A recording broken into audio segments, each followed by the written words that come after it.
So you have Chinese citizenship. Yes. But you don't have U.S. citizenship yet. I don't, and I don't plan on getting it. Oh, you don't plan on getting it? But I could have already gotten it because I'm 18 already, but I don't plan on naturalizing, so. Oh, why is that? Because I do have plans to return back to China, and like if I were to naturalize, every time I go back would be like an hassle to have to get a visa and like get approved. But then right now where I'm sitting with a Chinese citizenship, like a Chinese passport with a green card, it gives me the freedom to just travel freely between two countries. So I can go back to China for like 2 months, which I did, and like come back and be perfectly fine, not have to sign any paperwork or anything.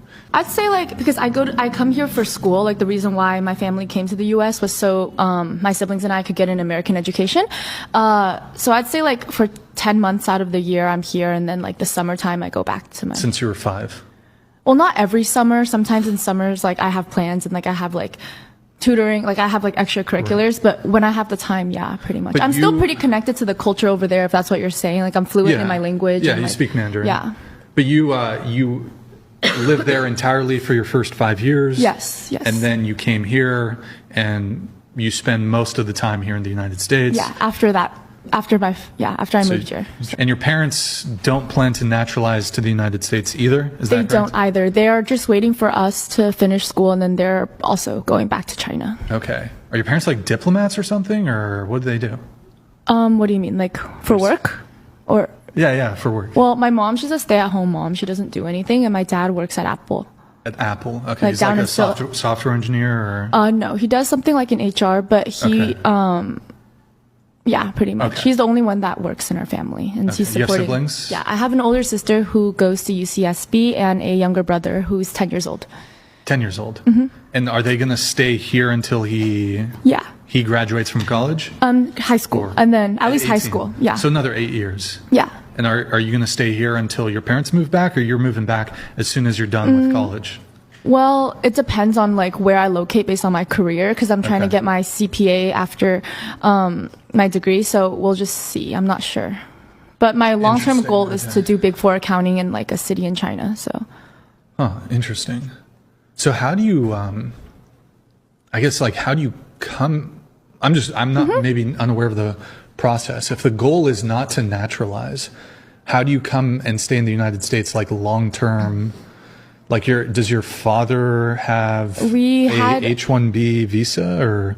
No, or I don't know what it would be categorized as, but.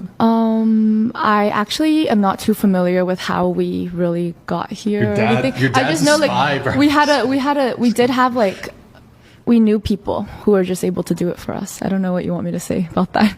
But you guys are here, like you guys are here legitimately, not like illegally or something. Okay. You can't call ice on me. I'm here legally. No, I'm just curious, like what the categorization is, because there's different ways to stay here long term. Utilizing your school. Oh, I saw that comment. Yep, exactly. You don't need to justify yourself. That's interesting. I have a question for you.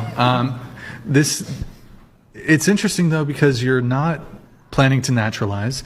You're not planning to gain citizenship.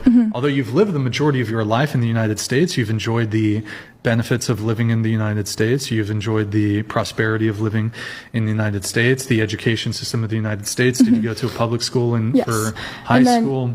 Yeah. Okay.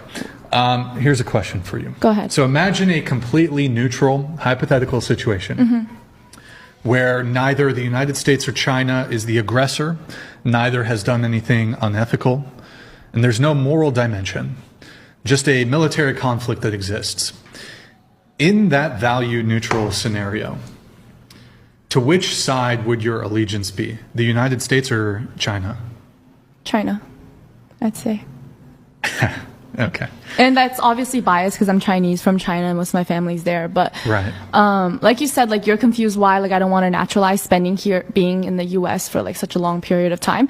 I think like being here for a long period of time made me realize that I personally like my life in China better. Like it's more convenient, it's easier. Like politics aside. Most of your life here. Yes, correct. But not by choice, because I go to school here. Sure. Like once this is over, of course I want to be back home, like where I feel happiest. All right, I guess that's interesting. And for me, home is China, not the United States. I wonder if